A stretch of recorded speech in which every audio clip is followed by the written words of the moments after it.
नमस्कार. श्री रमेश बावकर लिखित ज्ञानतेचं देव ही श्री ज्ञानेश्वर महाराजांच्या जीवनावरील कादंबरी आपण वाचत आहोत. आज आपण 46व्या प्रकरणाला सुरुवात करतो आहोत. अलंकापुरीला आज जत्रेचे रूप आले होते. लोक मोठ्या उत्साहाने चालत बोलत होते. सर्वांच्या चालण्याची दिशा एकच होती आणि ती म्हणजे सिद्धबेट. सिद्धबेटावर एक मोठा सभामंडप उभा केला होता. अनेक प्रकारच्या रंगीत कापडांच्या पताका तिथे फडकत होत्या.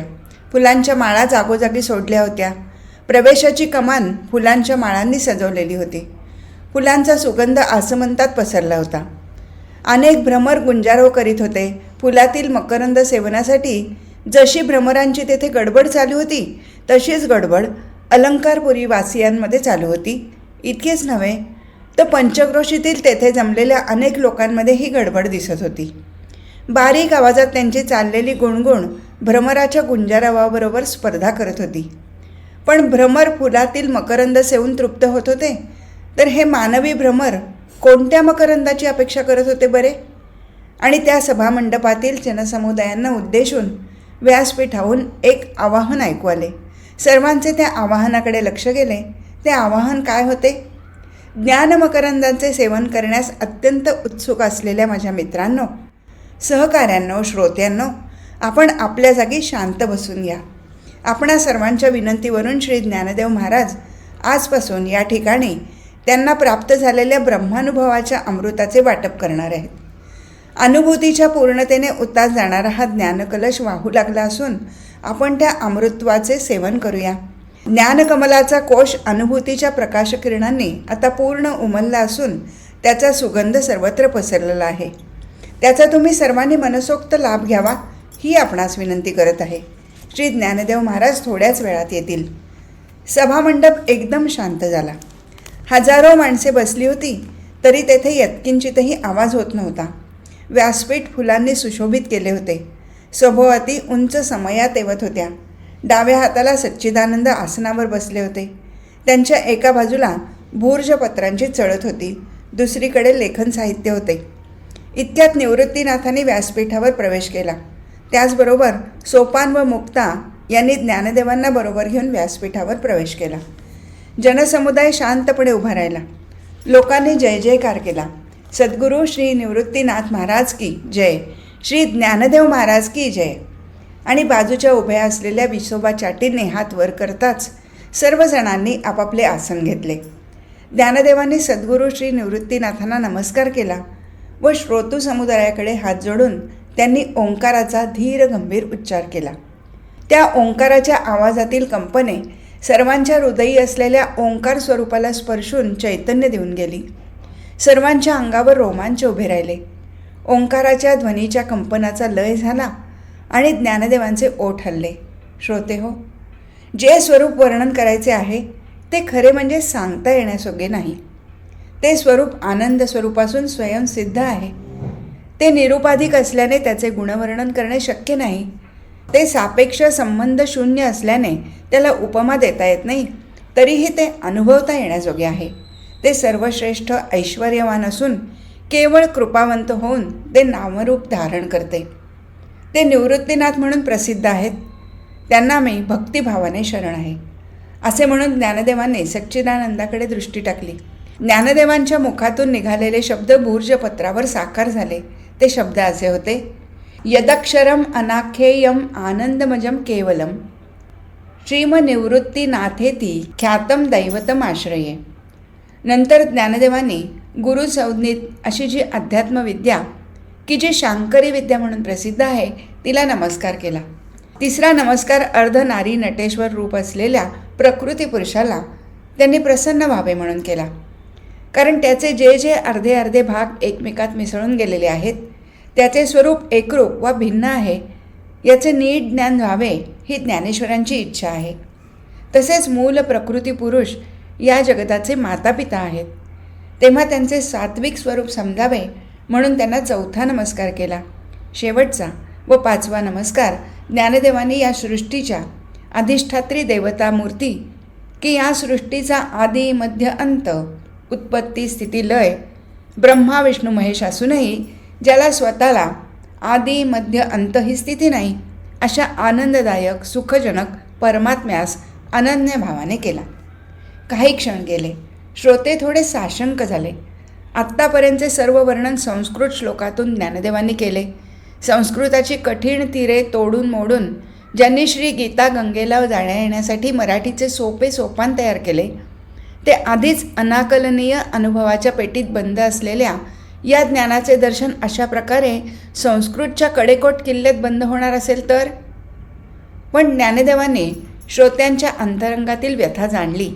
ते किंचित हसून म्हणाले, ऐशी ही निरुपाधिके जगाची जिये जनके, तिये वंदिली मिया मुळीके देवोदेवी. आणि श्रोत्यांच्या चेहऱ्यावर आनंद पसरला. ओवी ऐकून सर्वांनी माना डोलवल्या व मंद वाऱ्याच्या लहरीवर शब्द उमटले, वा वा वा वा. ज्ञानगंगेचा उगम झाला.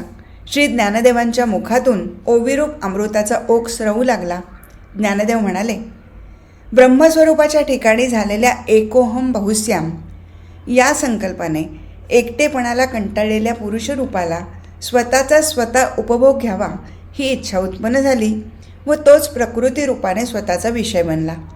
अशा प्रकारे ज्यावेळी प्रकृती भावाचा विकास होतो त्यावेळी स्वरूपाचे विस्मरण होत असल्याने पुरुष भावाचा संकोच होतो, तर उलट ज्यावेळी स्वस्वरूपाची जाण उत्पन्न होते म्हणजे पुरुष भावाचा विकास होतो त्यावेळी प्रकृती भावाचा संकोच होतो.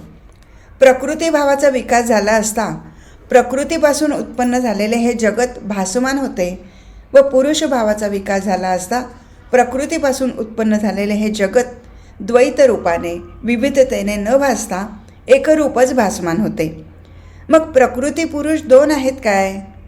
नाही म्हणावे तर तसाही निर्णय घेता येत नाही, कारण तसे त्याचे स्वरूप अनिर्वचनीय आहे.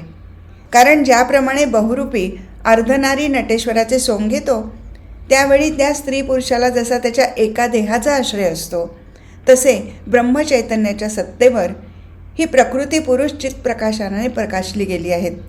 पण आधीच सांगितल्याप्रमाणे ज्यावेळी तो उपभोगाच्या इच्छेने प्रकृती रूपाकडे वळला त्यावेळी दोन्ही रूपांनी तोच असल्याने भोक्ता व भोग्य हे द्वैत मावळून गेले व तो लज्जित झाला व एकरस जे परब्रह्म त्यात तो बुडून गेला.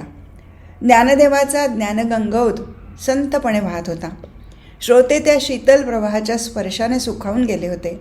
श्री ज्ञानदेवांच्या शब्दातील भावाबरोबर श्रोत्यांच्या हृदयातील भावही गळामिठी घालून पुढे जात होते. ज्ञानदेव म्हणाले, श्रोते हो, या प्रकृती पुरुषाचे स्वरूप कसे असावे असा विचार करता ज्याप्रमाणे पाण्यावरील लाटा या पाण्याच्या असून पाण्याच्या आश्रयावरच असतात तसा हा संबंध आहे. असो, आता ज्याप्रमाणे संसारात पतिपत्नी हे एकमेकांच्या सल्ल्याने व प्रेमाने सर्व व्यवहार करतात, त्याप्रमाणे या जगातील एका तृणाचेही निर्माण हे प्रकृती पुरुष एकमेकांच्या सल्ल्याशिवाय करीत नाहीत. ज्ञानदेवांनी डावीकडे मान वळवली. त्यांच्या मुखातून ओवी बाहेर पडली आणि सच्चिदानंदांची लेखणी चुरूचुरू बोलू लागली. जीही एक एकाविण न कीजे तृणाचेही निर्माण, जिये दोघे जीव प्राण जिया दोघा. श्रोतांनी माना डोलवल्या. एकमेकांकडे पाहून आनंद प्रदर्शित केला. त्या दोघांपासून उत्पन्न झालेल्या सृष्टीचा एकपणा कसा आहे? तर ज्याप्रमाणे दोन टिपऱ्यातून एक आवाज निघतो, दोन फुले असली तरी वास एकच असतो, दोन दिवे असले तर प्रकाश एक असतो, तसे. पण हे असे असले तरी ही पुरुष प्रकृती वेगळी निवडता येत नाहीत. प्रकाश हाती घेण्याचा विचार करता जसा दिवाच हाती येतो, तसे प्रकृती स्वरूपाचा विचार करता सच्चिदानंद शिवरूपच भासते. ज्याप्रमाणे प्रतिबिंब व बिंब हे मुखाच्या सापेक्ष शब्दप्रयोग आहेत व ते आरसा पाहणारा जो त्यामुळे उत्पन्न झालेले असतात, त्याप्रमाणे पुरुष प्रकृती या उभय रूपांनी एक सच्चिदानंद रूप आत्मतत्वच प्रगट होत आहे. पुरुषाचे स्वरूप अरूप आहे, त्यामुळे प्रकृती ही लज्जित झाली. ज्याप्रमाणे एखाद्या रूपवान स्त्रीचा पती कुरूप असावा, म्हणजे समाजात वावरताना ती आपल्या पतीला प्रगट न करता ती त्याच्या नावे स्वतः सर्व व्यवहार करते, त्याप्रमाणे ही प्रकृती आपल्या अरूप पतीला झाकून पण त्याचे सत्ता अधिष्ठानाने विविध रंगरूपाने तीच सर्व सृष्टी साकार झाली व तिने जगाचा एवढा विस्तार केला. या व्यवहारात पुरुष मंद म्हणजे स्थिर आहे. मागे सांगितल्याप्रमाणे ज्यावेळी पुरुषभावाचा विकास होतो त्यावेळी प्रकृतीभावाचा संकोच होतो, म्हणजेच प्रकृतीचा लय होतो. त्यामुळे प्रकृती सापेक्ष पुरुषाकडे आलेले पुरुषत्व ही लय पावते व तेथे केवळ सच्चिदानंद आत्मरूप शिल्लक राहते. ज्यावेळी संधी प्रकाशात श्रोत्यांचे चेहरे स्पष्ट होऊ लागत तेव्हा ज्ञानदेव विठ्ठल नामाचा जय जयकार करून श्रोत्यांना हात जोडत श्रोते मंडळी म्हणत, श्री सद्गुरू निवृत्तीनाथ महाराज की जय, श्री ज्ञानदेव महाराज की जय असा जय जयकार करून कोणत्याही प्रकारचा कलकलाट न करता अगदी खालच्या आवाजात बोलत सभामंडपातून बाहेर पडत. सूर्य पश्चिमेकडे कलला की अलंकापुरीतील स्त्री पुरुषांचे समुदाय सिद्धबेटाकडे पावले टाकू लागत. नेवासेकरांना जी आनंददायी अनुभूती मिळाली त्याच प्रकारच्या ज्ञानयज्ञाचा आनंद अलंकापुरीकर अनुभवत होते. सभामंडप पूर्ण भरला. निवृत्तीनाथ, ज्ञानदेव, सोपान व मुक्ताबाई यांनी व्यासपीठावर प्रवेश केला. सर्वांनी आपापली स्थाने घेतली. श्रोत्यांनी जय जयकार केला. ज्ञानदेवांनी हात जोडले व त्यांच्या मुखातून ज्ञानगंगा स्त्रवू लागली. जैसी का समिरे सकट गती, का सोनिया सकट कांती, तैशी शिवेशी शक्ती अवघेच जे, का कस्तुरी सकट परिमळू, का उष्मे सकट अनळू, तैसा शक्तीशी केवळू श्री शिवू चिजो. ज्याप्रमाणे वायू आणि गती, सुवर्ण आणि कांती, तसेच परिमळ आणि कस्तुरी व अग्नी आणि उष्णता ही वेगळी करता येत नाहीत, तसेच शिव व शक्ती ही रूपे ही वेगळी करता येत नाहीत. नव्हे, शक्ती म्हटले की शिव येतोच व शिव म्हटला की शक्ती येतेच. इतके ते एकरूप आहेत, एकमेकांसह आहेत. अशा या शिवशक्तीचे तात्विक स्वरूप पाहावयास गेले तर ते सच्चिदानंदरूप ब्रह्मचैतन्यच आहे असे अपरोक्ष ज्ञान होते व या ज्ञानाचे स्फुरण होताच पुरुष प्रकृती स्वरूपाचा निरास होतो. हा निरास कसा होतो तर ज्याप्रमाणे आकाशात वायू लोप पावावा व प्रलयकालाच्या प्रकाशात सूर्यप्रभेसह लोप पावावा तसा. आता पुढील मुद्दा असा की ज्ञेय, ज्ञाता आणि ज्ञान या त्रिपुटीरहित सच्चिदानंदरूपी प्रकृती पुरुष हाच अनादि ओघ वाहत आहे. यांना जाणावयाचा विषय करून कोणी जाणावयास गेला, पण ज्याप्रमाणे कोणी पाणी पिणारा गेला असता पाणी न मिळता त्यातच बुडून जावा, त्याप्रमाणे तर ज्ञानवृत्तीचाच लय होतो. जेथे ज्ञान नाही तेथे ज्ञेय व ज्ञाताही शिल्लक राहत नाहीत, म्हणजेच तो आत्मरूप होतो. अशा या प्रकृती पुरुषाला मी देहभावाने वेगळे राहून नमस्कार करू गेलो म्हणजे लिंगभेद केल्यासारखे होईल. पण तसे न होता माझे नमन कसे आहे तर, परी सोने नसी दुजे, नवतू लेणे सोना भजे, हे नमन करणे माझे तैसे आहे. सोन्याचा दागिना सोन्या वेगळा न होता सोन्याला भजतो, त्याप्रमाणे माझे प्रकृती पुरुषांना वेगळेपणाने न भजता नमन आहे. ज्ञानदेवाच्या अनुभूतीच्या पल्ल्याचा एक एक पदर उलगडत होता. दृष्टांत रूपाने विषय सोपा करण्याचा ज्ञानदेवांचा प्रयत्न चालू होता. विषयही तितकाच अवघड होता. तरीही समोरील श्रोते तितकेच अधिकारी असल्याने ज्ञानदेव श्रोत्यांचा कल पाहून पुढे पुढे जात होते. ज्ञानदेव पुढे म्हणाले, श्रोते हो, वाणीने वाणीचे वर्णन केले असता वाचा वाचक असा भेद दिसला तरी खरोखरी तेथे भेद आहे काय? नाही. गंगा सिंधू यांची मिळणी झाली. तेथे गंगा ही स्त्रीरूप व सिंधू हा पुरुष असा स्त्री पुरुषाचा संघ आहे. तो तसा प्रतीत होतो काय तर नाही, कारण गंगा व सिंधू हे दोन्ही पाणीपणाने एकच आहेत. प्रणवात अ उ म या 3 मात्रा असल्या तरी प्रणव एकरूपच असतो. तसे शिवशक्ती या उभयतांना वेगळे न मानता एकरूप मानूनच मी नमन केले आहे. केळीची सोपटे काढून टाकली असता आतील आकाश हे महदाकाशाशी एकरूप होते, तसे देहाच्या या पंचकोशाचा त्याग करून सच्चिदानंदरूप मी आहे असे अभेदत्वाने जाणणे हेच माझे नमन आहे. असे सांगून विठ्ठल नामाचा गजर केला व पहिला शिवशक्ती समावेशन हा पहिला अध्याय संपवला. ज्ञानदेवाच्या प्रतिभेचे, उच्चस्तरीय अनुभूतीचे, दृष्टांतांनी वर्णन करणाऱ्या शैलीचे कौतुक करीत लोक घरोघर परतत होते. कित्येक लोक तर हृदयामध्ये जपून ठेवलेल्या ज्ञानदेवांच्या विधानावर चिंतन करत चालले होते. त्यांचे चित्त कुठेतरी हरपले होते, तर शरीर जनसमुदायातून पुढे पुढे ढकलले जात होते. आता अलंकापुरींना एका नव्या प्रकाराने ज्ञानदेवादी भावंडांचा परिचय होत होता. त्यांच्या भव्यतेचा व उंचीचा अंदाज घेण्याचा काही विद्वानांनी प्रयत्न केला असता त्यांनी उपयोगात आणलेली साधने अपुरीच पडत आहेत याची जाणीव त्यांना झाली व त्यांनी तो प्रयत्नच सोडून दिला. वसंताच्या आगमनाने अलंकापुरीकरांना उत्साहाचे उधाण आले होते. थंडीमुळे आकसून गेलेले लोक आता सैल अंगाने मिरवू लागले होते. वृक्षांनी नवी पालवी उत्पन्न करून नैसर्गिक पताका फडकावल्या होत्या. आम्रवृक्ष मोहरून आले होते. आकाशात पक्ष्यांचे थवे उडताना दिसत होते. इंद्रायणीची गती संथ झाली होती. शेतातील धान्याची रोपे पिवळी पडू लागली होती. भरपूर पीक आल्याने जनमानसात आनंद होत होता. पण त्याहीपेक्षा ज्ञानदेवांच्या मुखातून स्त्रवणाऱ्या अमृताचे पान करून प्राप्त होणाऱ्या तृप्तीचा आनंद मोठा होता. लौकिक जीवन हे प्रेयस आहे, तर ज्ञानदेव हे श्रेयस सांगत आहेत. लौकिक सुख समृद्धीने कदाचित चालू जीवन, एकच जीवन तेवढे सुखी जाईल, पण ज्ञानदेवाच्या ज्ञानामृताने पुढील अनेक जन्म सुखी जातील व अक्षय सुखाचा आनंदाचा लाभ होईल हे अलंकापुरीकर जाणून होते.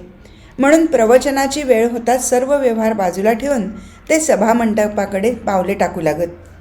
सभामंडप भरला. सर्व आसनस्थ झाले. ज्ञानदेवांनी हात जोडले व सुरुवात केली. श्रोते हो, ब्रह्मविद्येची प्राप्ती सद्गुरू वाचून होत नाही.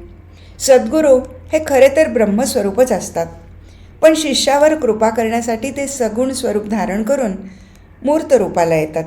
सद्गुरू व ब्रह्मविद्या यांचे स्वरूप स्पष्ट करायचे झाल्यास अध्यात्मविद्यारूपी सौभाग्यवतीच्या गळ्यातील अहेव तंतूप्रमाणे आहे. मंगळसूत्राप्रमाणे सद्गुरू आहेत.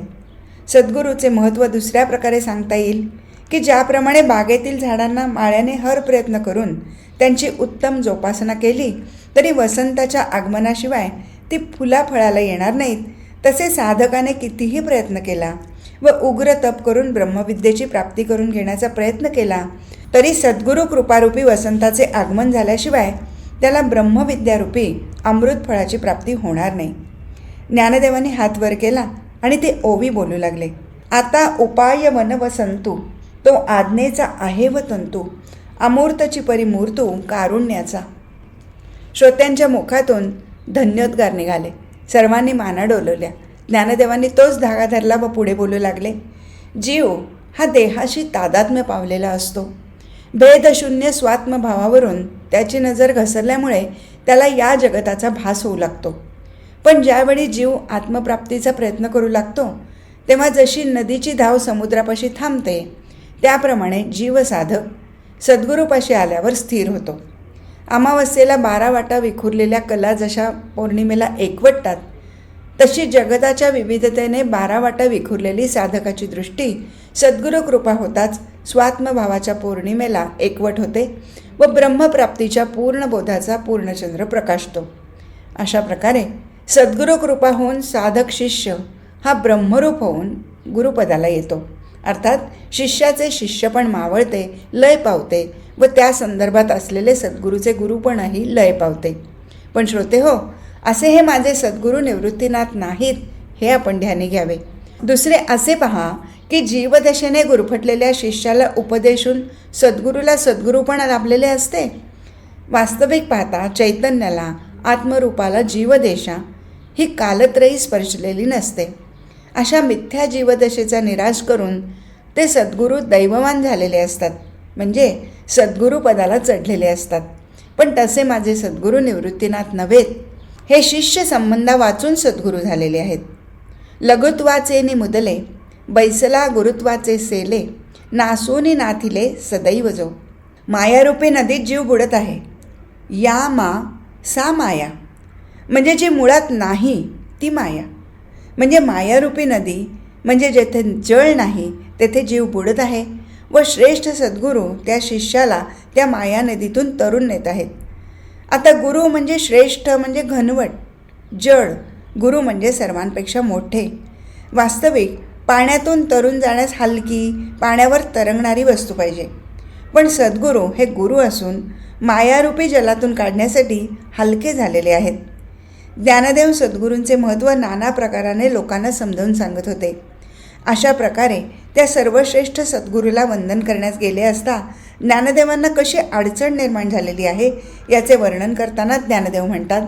श्रोते हो, सद्गुरूवर प्रेम करणाऱ्या जीवात्म्याचा सद्गुरू जीव घेतात. शिष्य सद्गुरूला ते वंद्य म्हणून वंदन करायस गेला तर सद्गुरू वंद्यत्वाने पुढे येत नाहीत.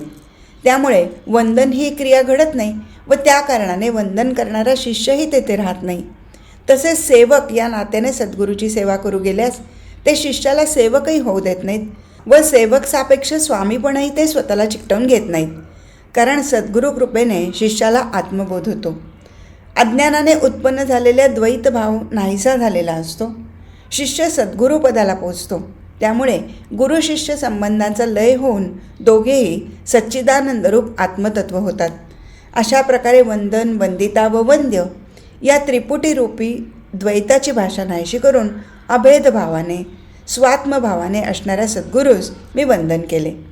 किंबहुना इया भाषा द्वैताचा जेथे उपखा फेडून या स्वसखा श्री गुरु वंदिला. ज्ञानदेव स्वतःला प्राप्त झालेल्या अनुभवामृताचे प्रकटीकरण करत होते. ती अनुभूती होती पूर्ण अद्वैताची, की ज्या ठिकाणी अशा द्वैताची भाषा पूर्ण संपते. जे शब्दाने सांगितले असता सोन्यामध्ये हिणकस मिसळण्याप्रमाणे कमी प्रतीचे भासते व दोष स्वतःच्या विवेचनाला लागून त्या स्वानुभवाला उणेपणा येऊ नये म्हणून ज्ञानदेव त्या ब्रह्मानंदाचा निःशब्द अनुभव घेऊ लागत. तो त्यांच्या देहभावाचा लय होऊन त्यांच्या वैखरीचा परेमध्ये लय होऊन जाई.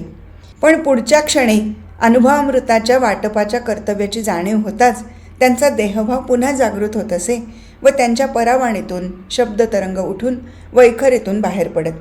अशा या अवस्थेतून जात असता ज्ञानदेव म्हणतात, श्री सद्गुरू निवृत्तीनाथ यांचे तात्विक स्वरूप विषय म्हणून समजून बुद्धिवृत्तीने जाणता येईल असे कधीच होणार नाही.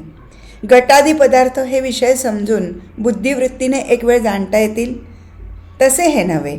तेव्हा वाचेने सद्गुरू महिमा वर्णन करणे शक्य नाही. म्हणून मी परा, पश्यंती, मध्यमा, वैखरी या चारी वाणीरूपी ऋणातून मुक्त झालो. हेच माझे कृतीशिवाय वंदन आहे असे समजावे. आता ज्ञानदेव म्हणे, श्री गुरु प्रणामे येणे फेडिले वाचा ऋणे चौही वाचांची. सद्गुरू स्तवनाचा दुसरा अध्याय संपला. सर्व श्रोते उठले. ज्ञानदेव समाधी सुखाचा आनंद घेत होते. जनसमुदाय त्यांना वंदन करून हळूहळू मंडपातून बाहेर पडत होता. सर्व लोक मौनाने चालले होते. जे पाहिले, जे ऐकले ते शब्दात सापडण्यासारखे नव्हते, तर ते केवळ पाहून अनुभवण्याजोगेच होते. ती अनुभूतीच्या आनंदाची धुंदी जनता जनार्दनाच्या ठिकाणी दुसऱ्या दिवसापर्यंत होती. कालच्याच अनुभूतीच्या आनंदात जनता जनार्दनांनी सभामंडपात प्रवेश केला. व्यासपीठावर सद्गुरू, निवृत्तीनाथ, ज्ञानदेव, सोपान व मुक्ता या सर्वांनी आपापली स्थाने घेतली. सभामंडपातून श्री सद्गुरू निवृत्तीनाथ महाराज की जय, ज्ञानदेव महाराज की जय असा जय जयकार झाला.